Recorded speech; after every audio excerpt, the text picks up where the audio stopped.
Hi everyone, welcome to Let's Talk with Mariama, your channel of motivation, inspiration and positive vibes.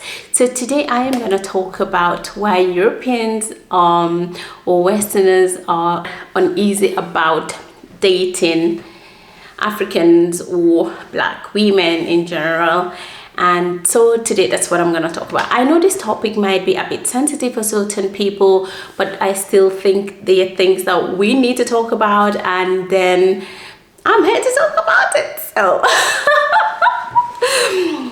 I know not everyone is going to agree with me on this, and that is all okay. It's just my opinion about the whole thing and my experience about it and things that I've heard and seen and discussed with other people from Europeans especially. So the first and main thing, I am in an interracial cultural relationship, and I know firsthand how challenging it can be, because it needs a lot of communication and all that, and so many other aspects that I'll be talking about in another video, but today I'm just going to concentrate on this. But it can be very beautiful, it can be very refreshing, it can be very interesting. It's never boring, and you learn, at least I learn every single day of my life something new about the culture, about my husband, about everything. And the same way he learns from me and from my culture, from my people, and all that. So I find it very interesting and very enriching, you know what I mean. Anyways, the people that I've talked to in European men and women basically give me stories like, they've had so many stories, or they read about the stories where Africans just want to get married to them or want to be in a relationship with them in order to leave their country, in order to come to Europe to have a better life, a better job. The Africans just basically want their money and want nice houses or a car and things like that. So they are very careful and they are very uneasy about it when they know someone, friend of theirs or in their family, dating an African. They like a bit worried about it. They don't think it's a genuine relationship. They're very critical about it and all that. I understand that, but my question always is to them, it is true. I'm not saying that it is not true. I'm not trying to protect anyone. I'm just sharing what I know. And I am like, yeah, I have seen those things and I've heard about them and I've read about them.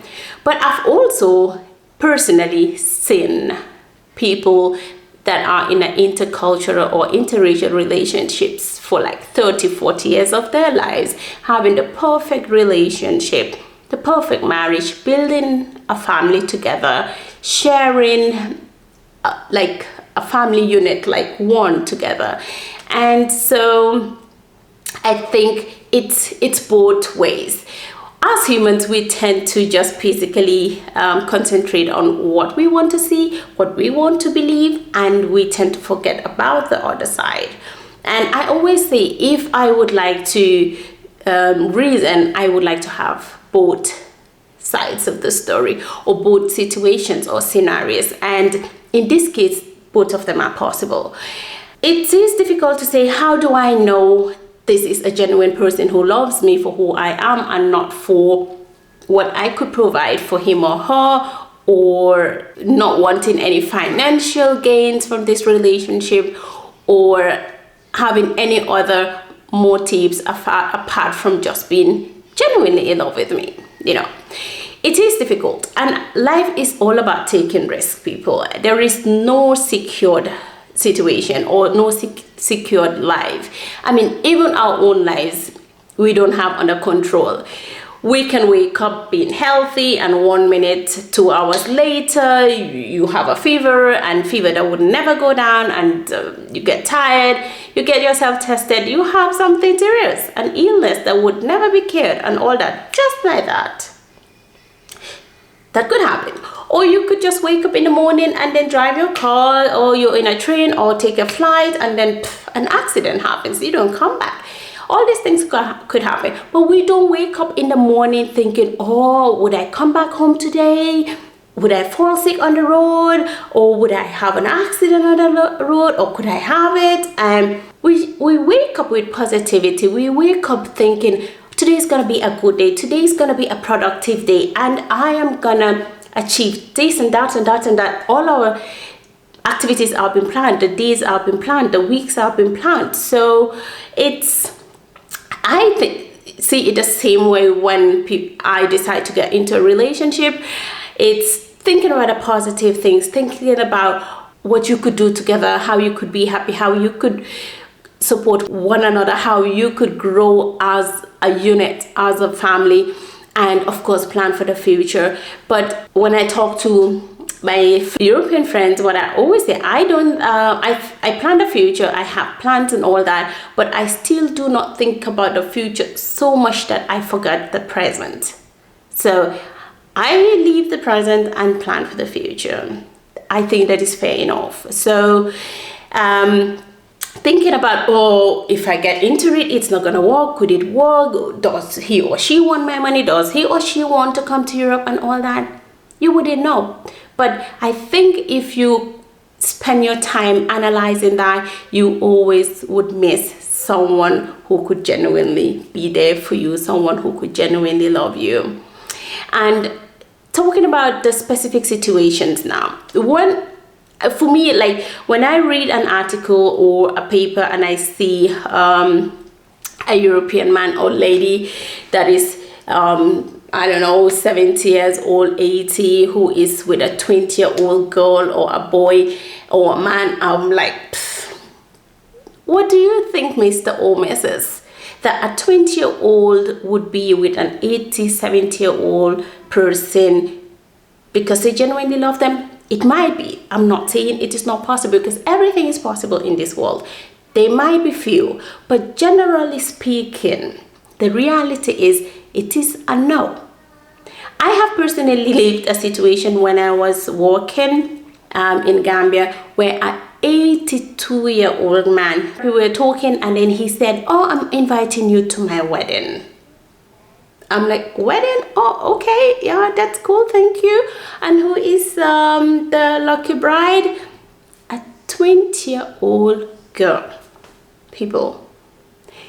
And you tell me that this man doesn't know that this 20-year-old girl that is gonna marry him is just there for financial interests? He knows. So if he goes around writing or saying that, oh, they are not genuine and things like that, I think it's very, very unfair, because anyone would know that.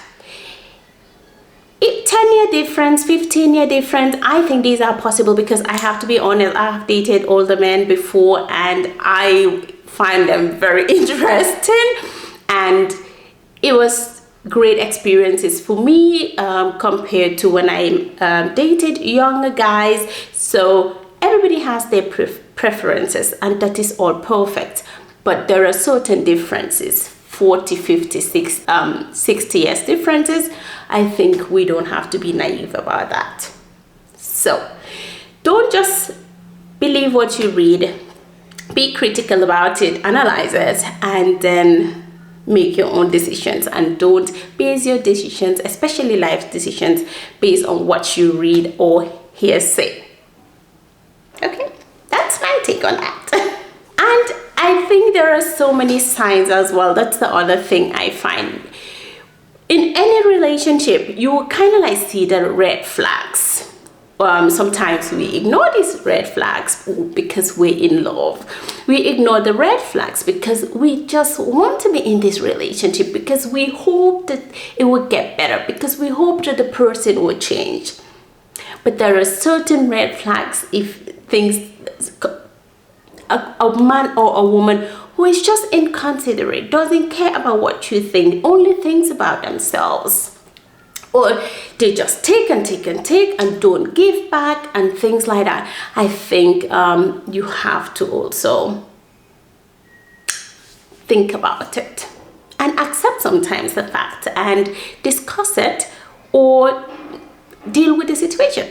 But some of us don't do that. We just basically say, oh, it will be okay. And then eventually, when you get married, things just get worse because the person doesn't just see that and all that. And there are so many genuine people out there in this world, and you cannot just basically put everyone in one basket. And if you do not find love in your own culture, in your own race, be open about it. Go outside your race, go outside your culture, and you would always find someone who loves you for who you are and not for what you are or for what you have. Until then, I wish you all a great Saturday, and then waiting for all the comments and lots of love. Bye.